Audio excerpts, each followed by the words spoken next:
bonjour, bonjour. Bienvenue pour ce nouveau Q&A 44. Et ouais, ouais, fou, quelle période pour moi, je vous le cache pas, hein, je suis en train de chercher un nouvel appartement. Et c'est plein de stress, c'est plein de stress. J'étais justement en train d'en parler, de dire que c'est plein de petits pics d'adrénaline parce que c'est dur de chercher un appartement à Francfort. C'est vraiment débile à quel point c'est dur. Et il faut être rapide parce qu'il y a 400 personnes qui postulent pour chaque appartement et dur, ouais. Donc ouais, c'est plein de petits pics d'adrénaline en permanence. Tu reçois une notification, paf, il faut y aller tout de suite parce que sinon elle va être désactivée au bout de 3 minutes en fait parce que les gens se prennent une volée d'emails, de réponses et du coup ils désactivent l'annonce assez rapidement, parfois, en tout cas pour les bonnes affaires et du coup il faut vraiment être à l'aguet et puis après il faut pas avoir d'attente, d'attente particulière parce que les réponses se font rares.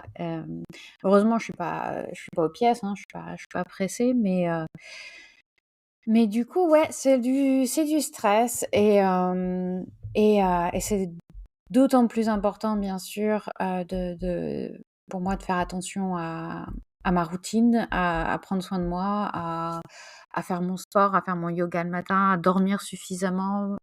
Les nuits sont un peu plus courtes en ce moment, enfin, parce que le stress me réveille, aussi et le stress, le stress et Tesla et mon chat. Donc c'est voilà, c'est marrant, c'est une période, intéressante, n'est-ce pas? Hem, on apprend toujours plein de choses et c'est ça qui est merveilleux. Ça me fait bosser mon allemand en tout cas, je vous le dis et ça, c'est pas du luxe. OK, je vais passer aux questions avant de vous raconter toute ma life. J'ai des questions aujourd'hui, franchement, vous m'avez pas épargnée, heu, mais heu, mais c'est des super questions, hein, comme d'hab. Donc merci beaucoup et n'hésitez pas à m'en envoyer, plein d'autres.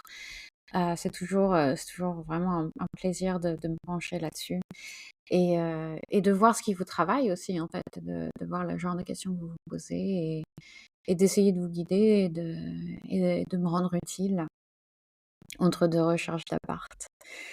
Alors première question. Comment continuer une routine self-care quand on doit complètement changer la routine et l'objectif d'exercice et de mouvement qu'on avait établi pendant des mois, et ce pendant une durée prolongée, et éviter d'être découragé par ce gros pas en arrière?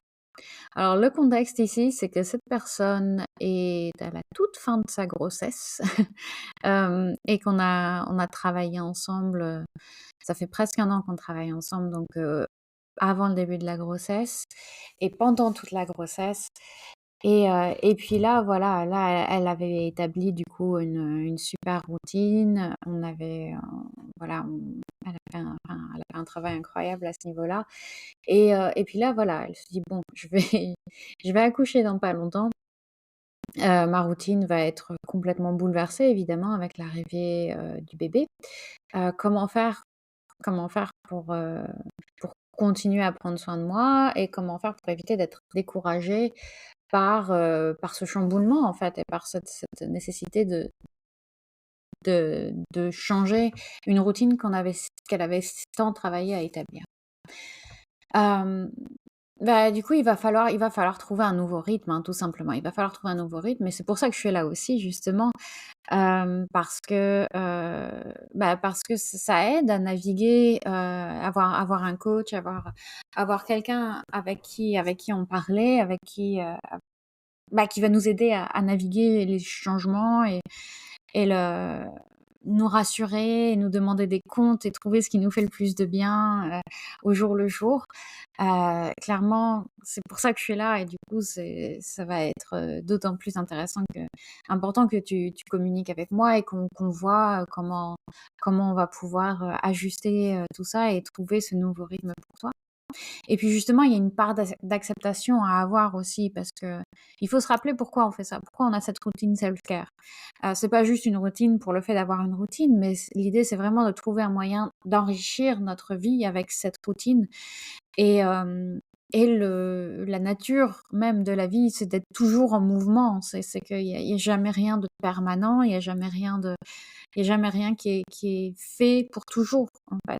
Donc là, notre routine doit être, flexible aussi à ce niveau-là. Elle doit s'adapter au changement de la vie et il y a pas plus il y a pas beaucoup plus grand changement que l'arrivée d'un bébé.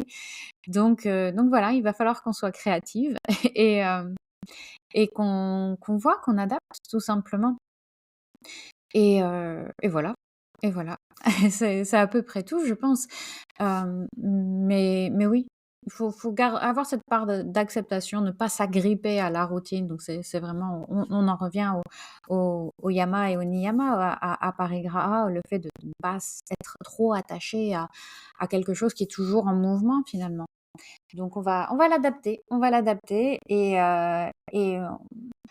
il y a pas vraiment de raison d'être découragé. Je vois pas ça comme un pas en arrière, en fait. Je vois ça comme une continuation normale de la vie et de cette routine qui va se transformer avec les changements de la vie.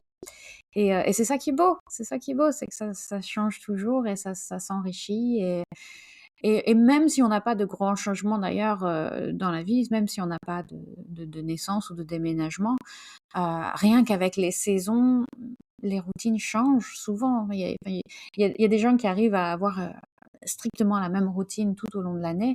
Personnellement, j'arrive pas du tout à ça. En hiver, ma routine sportive, ma routine self-care est complètement différente de ce que je vais faire l'été, en fait. Hem et hem et voilà et donc il y a pas nécessairement besoin d'un grand changement. Il faut juste avoir suffisamment de souplesse et gagner en confiance en soi aussi avec le temps, pour se dire: «Bah, c'est pas parce que mon humeur change, ma vie change, mes circonstances changent, que ça veut dire que je vais complètement tout lâcher et repartir de zéro. Non, non, non. OK, je vais passer à la question suivante. Donc n'hésite pas bien sûr si jamais tu veux approfondir un peu le sujet, on en rediscutera. Tant que la petite n'est pas encore là, on a encore du temps pour discuter. Heu, 2e question. Je me sens de plus en plus angoissée ces derniers temps, alors que je fais de la cohérence cardiaque tous les matins. Quels sont les changements que je peux attendre de voir avec la cohérence et sous combien de temps? Est-ce que ça marche vraiment? Quels sont les effets? Et comment faire pour rester motivée quand les choses mettent du temps à bouger? Encore cette question. Comment ne pas se décourager? Alors la cohérence cardiaque. La cohérence cardiaque, déjà, si vous ne savez pas ce que c'est une méthode de respiration, où en fait on respire sur un rythme donné d'environ 5,5, 5,5-6 cycles de respiration par minute. Donc c'est tout simplement, on inspire pour à peu près 5 secondes, on expire à peu près 5 secondes. On recommande en général, les thérapeutes recommandent en général pour la cohérence cardiaque, la méthode 3-6-5, qui est, 3 fois par jour, 6 cycles de respiration par minute, pendant 5 minutes. Voilà, donc 5 minutes à respirer en inspirant pour un compte de 5 et en expirant pour un compte de 5 et on répète ça 3 fois par jour, donc matin, midi, soir en général. Donc je sais que, dans ton cas, la cohérence cardiaque, tu l'as fait 10 minutes le matin, il me semble, ou 5 ou 10 minutes le matin. Donc un premier axe d'intervention, ça pourrait être d'en faire un peu plus ou un peu plus souvent en tout cas et d'utiliser cette méthode de 3-6-5 si jamais tu as l'impression que, bah, tu ressens pas assez bien les bienfaits. En tout cas, oui, ça marche. Les études que j'ai vues, ça suggère que ça a vraiment un impact positif sur la santé mentale. Ça réduit l'anxiété, ça réduit le stress. Il y a cette idée d'améliorer notre, tiens, je sais pas comment dire en français, notre, heart rate variability, notre variabilité, du rythme cardiaque. Donc ça a un impact, c'est un des indicateurs, principaux, pardon, un des indicateurs principaux de du taux de stress en fait et de la santé mentale à ce niveau-là. La cohérence cardiaque, ça marche pas nécessairement plus que d'autres techniques de respiration. C'est pareil, j'ai vu une étude, là-dessus qui comparait un peu un exercice de respiration, lambda, random et la cohérence cardiaque, et la cohérence cardiaque n'avait pas un effet plus important particulièrement que d'autres exercices de respiration. Mais vu que c'est une technique qui est très simple, qui est très facile à réaliser, qu'on peut faire un peu n'importe où, je pense que l'important, c'est surtout de trouver une technique qui nous parle suffisamment pour qu'on la fasse régulièrement. Et la cohérence cardiaque, c'est très facile à voilà, c'est très facile à mettre en place. Ça va pas être non plus miraculeux. L'étude que j'ai trouvée a vu des améliorations significatives donc sur les indicateurs d'anxiété avec 10 minutes de cohérence cardiaque ou d'exercice de respiration pendant un mois. On fait tous les jours pendant un mois. Hem, donc c'est quand même c'est pas mal quoi. On a une amélioration de l'anxiété, du stress avec juste 10 minutes d'exercice par jour, d'exercice de respiration. Encore une fois qu'on peut caler, on peut en faire les 10 minutes d'un coup ou bien on peut en caser, 5 minutes par-ci par-là. Donc ça vaut le coup. Je pense que ça vaut le coup. Après, comment rester motivé quand les choses mettent du temps à bouger? Si tu vois aucun impact de l'exercice après disons 1 ou 2 mois à en faire tous les jours, tu as mon autorisation inconditionnelle pour arrêter et pour essayer autre chose. Hem, Si tu sens que ça te fait du bien, mais pas autant que tu le souhaiterais, augmente peut-être la quantité, comme je disais, au lieu d'en faire 10 minutes, en fais-en 15, que tu peux disséminer un peu dans ta journée. Ou bien, ajoute un autre, outil thérapeutique pour, ton stress, le yoga, un peu plus de mouvement, ça peut être de la marche, des balades, passer du temps en contact avec la nature, donc aller te balader dans un parc, par exemple. Un accompagnement psychologique est toujours une très bonne idée. On peut aussi travailler à améliorer ton sommeil. C'est très, très important pour l'angoisse, pour le stress, d'avoir un sommeil de meilleure qualité. Donc il y a plein de petites choses sur lesquelles tu peux jouer en plus de la cohérence cardiaque. Il ne faut pas voir la cohérence cardiaque ou n'importe quel exercice de respiration comme un be all and end all, donc comme la seule solution. Ça va être plein de petites choses. Je sais que ensemble, on travaille aussi sur la bienveillance, sur le fait de faire des choses qui te sont bénéfiques. On travaille aussi bien sûr avec les exercices, des petites routines de yoga. Donc voilà, on a plein de petits outils comme ça et puis je vois de toute façon que ça a un impact. On en a parlé, on en a déjà parlé, ça marche bien, mais c'est vrai qu'on voudrait toujours que ça aille un petit peu plus vite. Hélas, s'il y avait des méthodes miracles, je serais beaucoup plus riche. Mais non. Question suivante. Je vois partout des pubs sur l'ADHD et le yoga sur les réseaux. Je ne sais pas grand-chose sur l'ADHD et je me demandais si c'était un vrai diagnostic ou un phénomène de mode. Est-ce que tu en sais quelque chose? Alors ça, c'est une question que j'ai envie d'aborder depuis longtemps. Je te l'ai dit d'ailleurs dans réponse au check-in. Mais j'osais pas trop. Je me suis dit: «Oh, ça va être controversial, ça va» voilà. Est-ce que je m'y connais suffisamment pour en parler, tout ça? Mais vu que tout le monde n'y connaît rien et en parle quand même, je me dis qu'en fait, finalement, avec mon master de psychologie et ma connaissance de mon expérience en tant que coach et prof depuis un moment, j'ai peut-être un peu de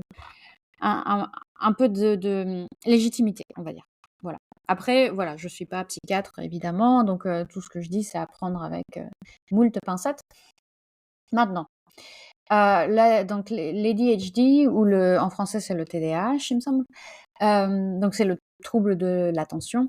C'est un vrai diagnostic. Oui, clairement, c'est un vrai diagnostic. J'ai d'ailleurs un client, un membre de Yoga with Clem qui est diagnostiqué TDAH et qui a un traitement et je remarque bien que mon accompagnement doit être différent avec lui, parce qu'il n'est pas neurotypique, quoi. Donc il y a vraiment dans nos conversations, tout ça, on comment dire? On ressent le TDAH, on ressent que, son cerveau ne fonctionne pas comme le cerveau de quelqu'un de neurotypique, tout simplement. Hem, Cela dit, je pense qu'il y a aussi un phénomène de mode ou plutôt, je dirais, de pathologisation de comportements qui sont simplement humains et qui sont simplement normaux, heu et qui relèvent pas d'un trouble psychiatrique parce que c'est un trouble psychiatrique le l'ADHD. Je pense que le fait, par exemple, qu'on ait du mal à rester concentré plus de 5 secondes, c'est pas foncièrement, c'est pas nécessairement parce qu'on a un trouble de l'attention. C'est parce que notre cerveau était pas du tout armé, pas du tout équipé, pour ce que les réseaux sociaux lui font subir depuis la dernière décennie et en particulier, avec les reels, avec les TikTok, hem, voilà. Et du coup, bah, on est tellement, ouais, en surstimulation, on est tellement sollicité de tous les côtés, en permanence avec des notifications à droite, à gauche et heu, le téléphone, internet, les gens à droite, enfin, on n'est pas armé pour ça, en fait. Notre cerveau n'a pas eu le temps d'évoluer pour nous permettre de gérer tout ça et voilà. Et je pense que quand on passe moins de temps sur stimulation, quand on passe moins de temps sur les réseaux, tout ça, bah, notre trouble de l'attention, il disparaît un peu plus il disparaît tout simplement. Alors que quelqu'un qui a vraiment, un ADHD, heu, c'est autre chose. C'est beaucoup plus complexe, c'est beaucoup plus lourd à gérer au quotidien que ce qui est souvent décrit, ce que je vois souvent décrit sur les réseaux. Hem, ouais, donc mais je pense que c'est humain de vouloir, expliquer nos difficultés par des troubles, en fait, par un trouble psychologique. Ça Quelque part, ça nous décharge un peu de la responsabilité. On se dit: «Ah bah, c'est pas de ma faute, c'est parce que j'ai un trouble, c'est parce que voilà». Et ça nous donne aussi peut-être un sentiment d'appartenir à une communauté et d'être un peu différent, mais de trouver des gens qui sont un peu comme nous, qui galèrent avec les mêmes choses, tout ça. Donc ça, il y a je pense que c'est très humain ouais, c'est très humain. Je me souviens ma première année, quand j'étais en psycho et qu'on avait les cours de psychopathologie où on nous décrivait justement donc tous les troubles psychologiques. On se Tout le monde dans l'amphi se retrouvait dans plein de troubles psychologiques parce que c'est toujours sur un continuum un peu, heu, quelqu'un qui a une peur, qui a un peu un trouble de l'attachement, qui a un peu une peur de l'abandon, il va se retrouver dans beaucoup de symptômes, borderline, par exemple. Je crois que ça s'appelle plus borderline maintenant, on voit mon âge, mais c'était les troubles bipolaires. Hem Donc quelqu'un qui je sais pas, mais quelqu'un qui est très triste va se retrouver dans beaucoup de symptômes de la dépression, mais ça veut pas forcément dire qu'il souffre de dépression. Et là, c'est pareil avec, je pense avec le TDAH et les troubles de l'attention, on souffre tous de plein de troubles de l'attention. Est-ce que pour autant ça veut dire qu'on a le syndrome, ADHD? Non, je pense pas. Donc, dans tous les cas, en tout cas, dans tous les cas, en tout cas, ça doit être diagnostiqué par un psychiatre et pas par TikTok, ça c'est clair. Comme l'autisme, d'ailleurs, il y a pas longtemps, c'était l'autisme qui était très, entre guillemets, «à la mode», où tout le monde se trouvait sur le spectre autistique. Voilà, je suis pas sûre, je suis pas sûre. Après, c'est vrai aussi qu'il y a beaucoup de gens, comme le ADHD n'était pas aussi populaire, aussi connu, aussi accepté qu'il l'est maintenant. Il y a beaucoup de gens qui se sont fait diagnostiquer récemment et donc on a aussi cette impression qu'il y a un gros spike de troubles, de TDAH, et c'est vrai aussi, mais je pense que c'est un peu surévalué aussi parce qu'il y a beaucoup d'autodiagnostics qui n'ont pas lieu d'être. Voilà, voilà. Question suivante. Comment fais-tu, toi qui es dans le bien-être, pour soutenir ta petite sœur dans sa carrière dans la mode, qui selon moi est une des industries les plus toxiques du monde, entre le fait que ça joue principalement sur les complexes et la frustration des femmes, en promouvant l'hyper-maigreur et l'hyper-jeunesse, le consumérisme et le FOMO perpétuel. Voilà, ça me travaille depuis un moment. Hem, quelle question! Quelle question! Si jamais vous n'êtes pas au courant, ma petite sœur est effectivement mannequin pour l'agence Elite. Elle a beaucoup de succès. Chanel l'adore et je suis trop fière. Elle est trop belle et elle est aussi, en fait, et c'est là où j'ai une chance incroyable, c'est qu'elle a pas vraiment besoin d'être soutenue parce que c'est aussi la personne ou une des personnes, je sais pas, mais qui a le plus les pieds sur terre et confiance en elle que je connais. Elle a les épaules vraiment pour faire ce genre de métier et du coup, en fait, j'avais commencé à répondre un peu dans ma tête et je me suis dit: «Je vais en parler, en fait, je vais lui en parler directement. Je sais un peu ce que j'en pense, moi, mais j'avais envie d'avoir, ses mots à elle» et elle m'a envoyé une volée de messages vocaux parce que la Gen Z ne fait que ça, les messages vocaux. Hem mais elle m'a envoyé, voilà, une longue réponse, super intéressante sur la façon dont elle le vit et la façon dont elle le voit aussi elle le ressent autour d'elle, avec les autres filles avec qui elle travaille. Hem, en l'occurrence, elle se laisse vraiment pas faire, elle souffre pas du tout de son métier, elle est assez incroyable à ce niveau-là. Après elle dit que oui, bien sûr, il y a beaucoup de troubles de l'alimentation aussi chez ses collègues, mais elle se dit qu'en fait c'est les filles elle a cette impression que les filles qui ont ces troubles de l'alimentation et qui travaillent en tant que mannequin auraient eu ce genre de troubles dans tous les cas, en fait. Même si elles travaillaient en tant que vendeuses à Zara, elles avaient une faiblesse. Après, personnellement, je pense qu'elles sont peu enfin, l'industrie attire certainement aussi beaucoup de filles qui ont potentiellement des troubles de l'alimentation. Mais ça, c'est juste, mon ressenti, mon impression à moi, je ne sais pas si c'est particulièrement fondé. En tout cas, voilà, elle, le vit très bien et elle le vit aussi juste comme un boulot, en fait. Parce que c'est son travail, mais elle me dit: «Bah, je mange normalement en dehors de ça». Enfin voilà, c'est juste qu'elle a de la chance d'être très grande et très mince, assez naturellement sans devoir faire trop d'efforts. Et elle a toujours aussi été très consciente des risques et de la toxicité de l'industrie. J'ai pas l'impression qu'elle se pose beaucoup de questions par rapport au fait que ce soit une industrie toxique. En fait, elle se dit juste, «Bah, c'est mon boulot et j'ai été voilà, c'est ce que j'arrive à bien faire, c'est tout».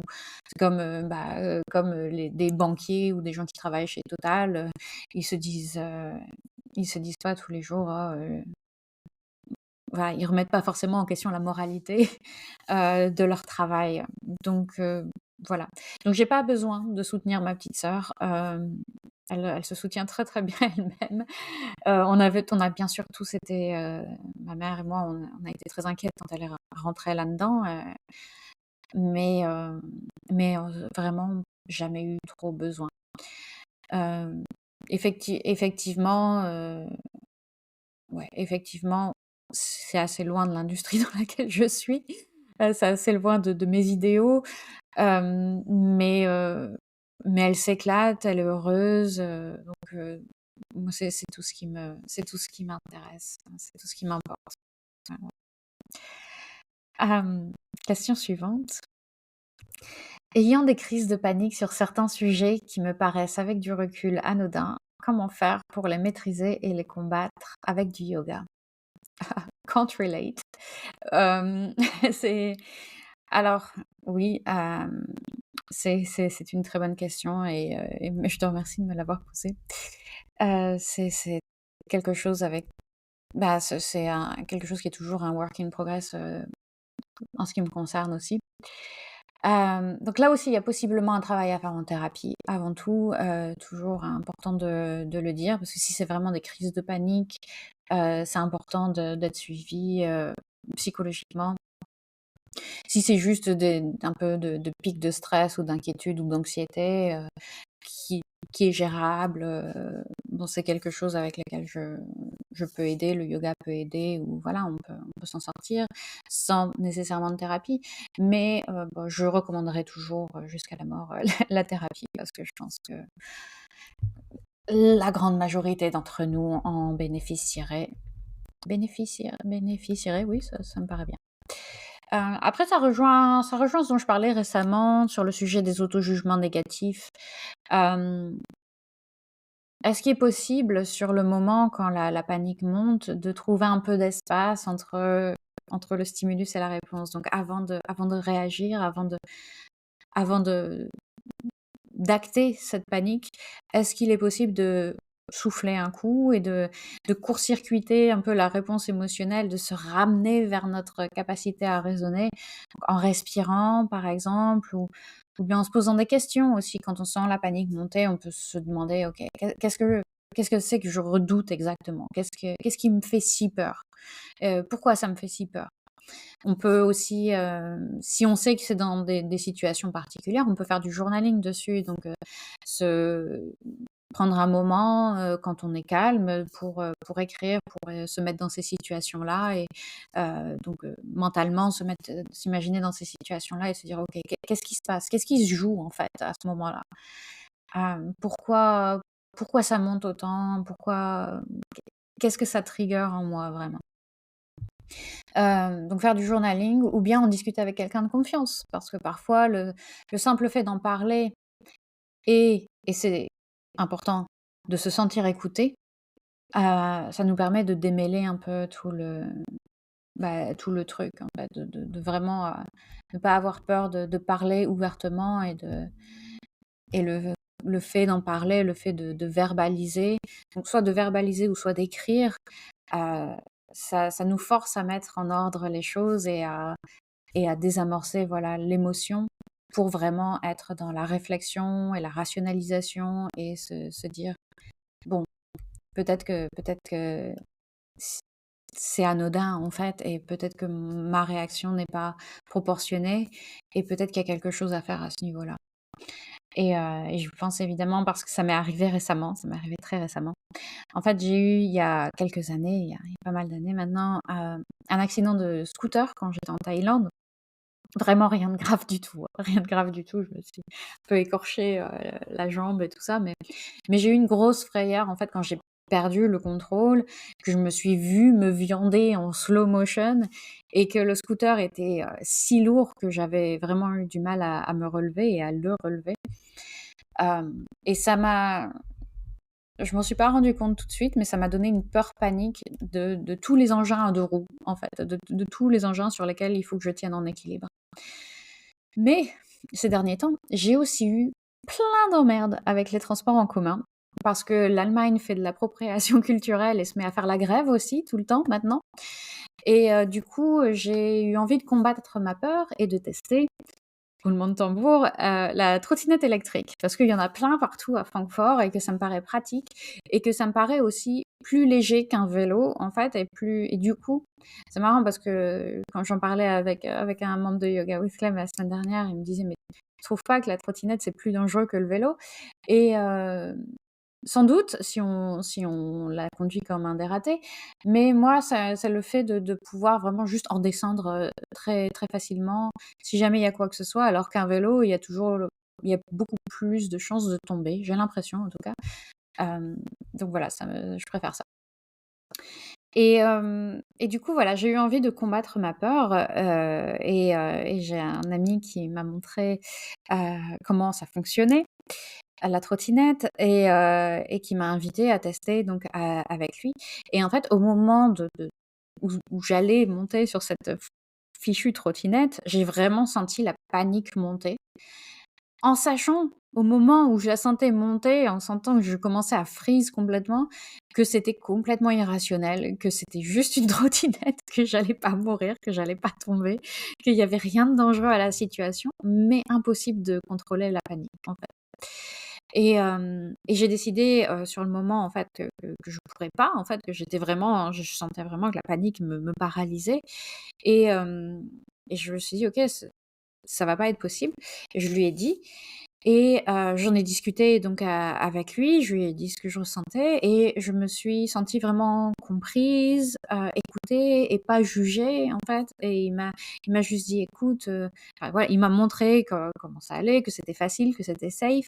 Après, il m'a dit: «Si tu veux, monte dessus, moi je fais derrière, c'est moi qui conduis et voilà, ça ira, comme ça tu auras un feeling pour, comment on se sent quand on est dessus et effectivement, ça s'est bien passé et je vais faire un petit tour comme ça juste en étant, passagère de la trottinette et heu et ça s'est arrêté là pour, le jour en question et en fait, ça m'a donné le fait de tester progressivement la situation et d'en discuter avec lui, d'exprimer, de me rendre compte aussi d'où ça venait en fait, cette peur parce que j'en avais même pas conscience avant, et de d'avoir pu parler sans être jugée et qui m'a dit: «Non mais c'est pas honteux» parce que j'avais honte aussi, de pas réussir à contrôler ça et lui il m'a dit: «Bah non, c'est pas honteux, c'est normal, c'est compréhensible et t'en fais pas, ça viendra, si quand tu es prête, tu recommences», voilà et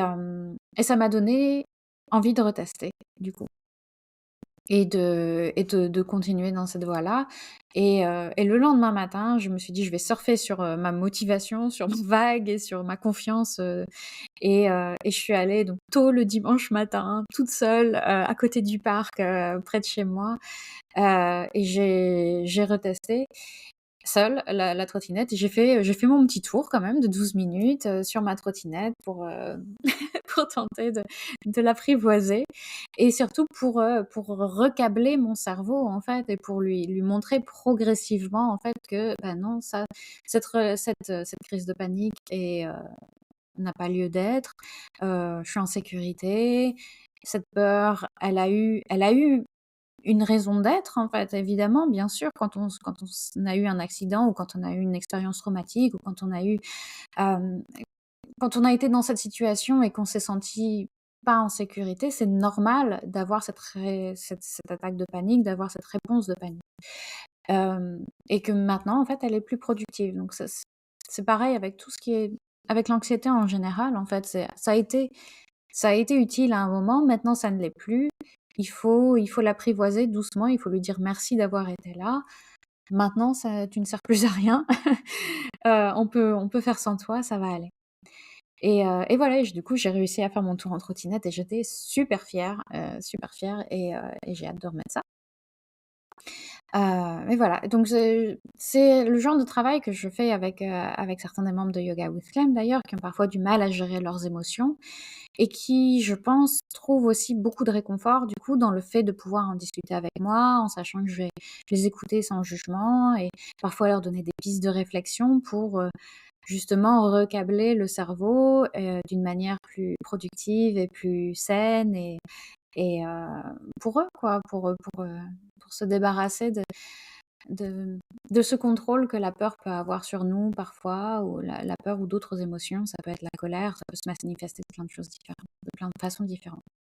Donc voilà, hem, voilà, j'espère que la réponse, t'aura satisfaite. Déjà 33 minutes, mon sang, bon sang, bon sang. J'ai une dernière question pour aujourd'hui. Est-ce qu'il est possible de gagner en souplesse en faisant autre chose que s'étirer? Alors, c'est très simple. Le corps s'adapte aux demandes qu'on fait de lui. Donc si on porte des choses lourdes, il va devenir plus fort. Si on étire les muscles, il va devenir plus souple.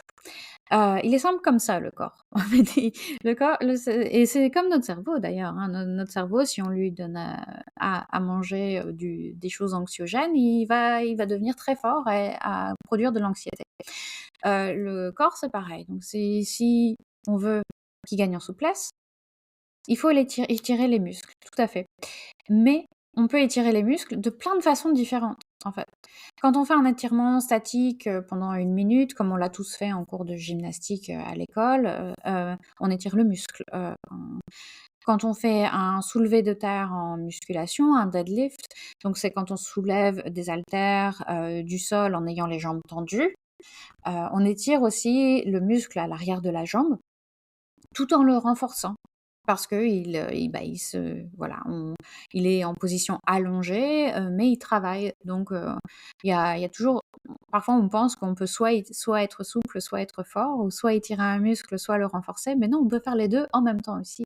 C'est d'ailleurs une des meilleures façons de travailler le muscle et voilà, j'en fais plein avec mes clients. On travaille beaucoup ça parce que c'est très, très sain en fait d'avoir des muscles forts et souples, évidemment.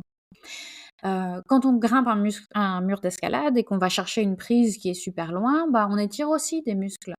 Quand on fait une salutation au soleil et qu'on bouge relativement rapidement, au rythme d'un mouvement à l'inspiration, un mouvement à l'expiration, on s'étire aussi, mais cette fois-ci de façon plus dynamique. Donc il y a plein de façons de gagner en souplesse.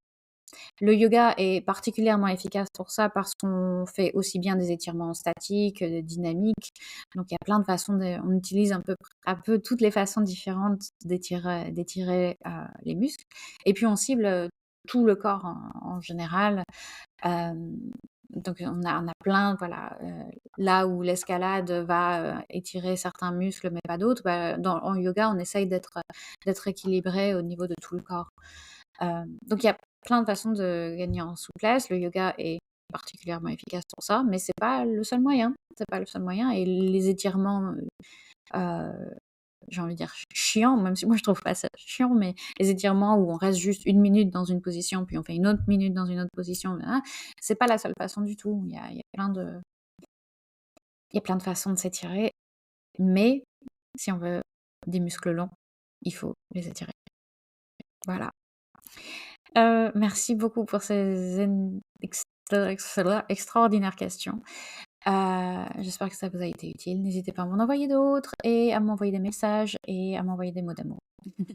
Voilà, à très bientôt. Si je peux vous aider, n'hésitez pas à aller voir dans les notes de l'épisode et on va discuter de vous et de rejoindre Yoga with Clem pour qu'on vous aide à gagner en mobilité et en sérénité au quotidien à travers une routine qui a du sens pour votre vie.